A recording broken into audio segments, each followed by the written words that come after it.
नाही तोपर्यंत बँका शेतकऱ्यांना नवीन कर्जसुद्धा उपलब्ध करून देत नाही आहे। आणि आता सध्या हंगाम सुरू आहे, जर हंगाम संपला त्यानंतर कर्जमाफी झाली तर नवीन कर्ज शेतकरी कशासाठी घेणार आहे। नमस्कार मित्रांनो, पुण्यश्लोक अहिल्यादेवी होळकर कर्जमुक्ती योजना 2026 या योजनेची घोषणा करण्यात आली, GR सुद्धा निर्गमित करण्यात आला।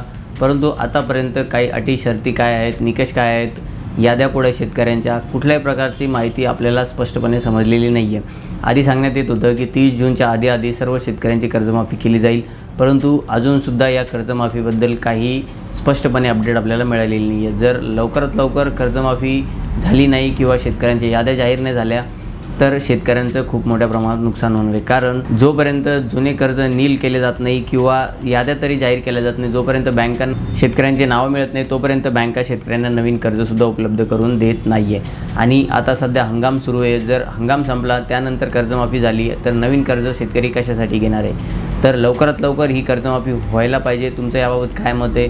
आता सध्या बघा 30 जूनच्या आधी कर्जमाफी होण्याच्या बाबत माहिती आपल्याला पाहायला मिळालेली होती आणि अशा प्रकारच्या घोषणासुद्धा वेगवेगळ्या ठिकाणी करण्यात आलेल्या होत्या। कुठे कार्यक्रमात असेल, कुठे पत्रकार परिषदेमध्ये असेल की 30 जूनच्या आधी आम्ही सर्व शेतकऱ्यांचं कर्ज माफ करून देऊ। त्यानंतर GR काढण्यात आला, मग GRमध्ये अजून वेगळ्याच थोड्या अटी लावण्यात आल्या। ज्यांनी 2019ची कर्जमाफी घेतलेली आहे त्यांच्यासाठी फक्त 50,000 रुपयापर्यंतच कर्जमाफीची घोषणा करण्यात आली। त्यामध्ये सुद्धा जवळपास 20-22 लाख शेतकऱ्यांचं नुकसान झालेलं आहे। कारण जवळपास एवढे शेतकरी होते जे 2019च्या कर्जमाफीमध्ये त्यांनी लाभ घेतलेला होता। आणि मग उर्वरित जे शेतकरी होते त्यांनासुद्धा 2 लाखापर्यंत कर्ज माफ करण्यात आलेलं आहे। परंतु ज्यांचं कर्ज आता 2 लाखाच्या वरती आहे त्यांना आधी आपल्याला कर्जाची रक्कम भरायची आणि त्यानंतर 2 लाखाचं कर्ज माफ होणार आहे। म्हणजेच काय, जर शेतकरी आता कर्ज भरत नाही त्याचा अर्थ असाच होतो की शेतकऱ्याकडे कर्ज भरण्यासाठी पैसे नाही आहे, म्हणजेच ते हप्ते भरण्यासाठी पैसे नाही आहे। आणि तुम्ही जी वरची रक्कम आहे ती एक सोबत भरण्यासाठी सांगताय तर शेतकरी ते पैसे कुठून आणणार आहे। आता सध्या जर हंगाम सुरू आहे, शेतकऱ्याला पीक पेरणी करायची आहे, खर्च करायचा आहे शेतीसाठी आणि त्यासोबतच तुम्ही त्याला वरचे पैसे भरायला लावणार आहे, तर मग शेतकरी एवढे सर्व पैसे आणणार कुठून। म्हणजेच काय, तर जोपर्यंत पैसे भरणार नाही वरचे तोपर्यंत शेतकऱ्याचं कर्ज माफ केलं जाणार नाही। म्हणजे माफी ही एक वेगळी पद्धत आहे, परंतु जर आपल्याला आता सध्या कॅश द्यायची असेल, म्हणजे शेतकऱ्याला जर बँकेला सध्या कॅश द्यायची असेल तर ती कॅश तर असायला पाहिजे।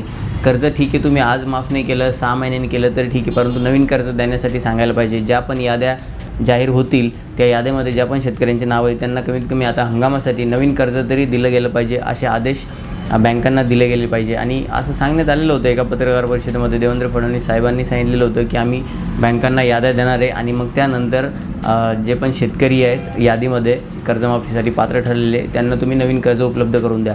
परंतु आता 30 जूनसुद्धा आलेली आहे, पण अजूनसुद्धा याद्या बँकेपर्यंत पोहोचलेली नाही आहे। फक्त सांगण्यात येतं आहे की जे काही कार्यप्रणाली आहे, कर्जमाफीची जी काही प्रोसेस आहे ती युद्ध पातळीवर सुरू करण्यात आली आहे, पण युद्ध पातळीवर कशाप्रकारे सुरुवात करण्यात आलेली आहे, काय लेटेस्ट अपडेट आहे याबाबत काही स्पष्टपणे माहिती आपल्याला पाहायला मिळत नाही आहे। तर नक्कीच ही कर्जमाफी सगळ्यात मोठी आहे का किंवा खूप स्लो प्रोसेस या कर्जमाफीची आहे? तुमचं म्हणणं याबाबत काय आहे कमेंट बॉक्समध्ये कमेंट करून नक्कीच सांगा। मित्रांनो, कर्जमाफीबद्दल काही लेटेस्ट अपडेट आली तर आपण आपल्या चॅनलच्या माध्यमातून नक्कीच माहिती घेणार आहे। तोपर्यंत आपल्या चॅनल नक्की सबस्क्राईब करून ठेवायचं आहे। भेटूया मित्रांनो नवीन माहितीसह नवीन व्हिडिओमध्ये, तोपर्यंत धन्यवाद।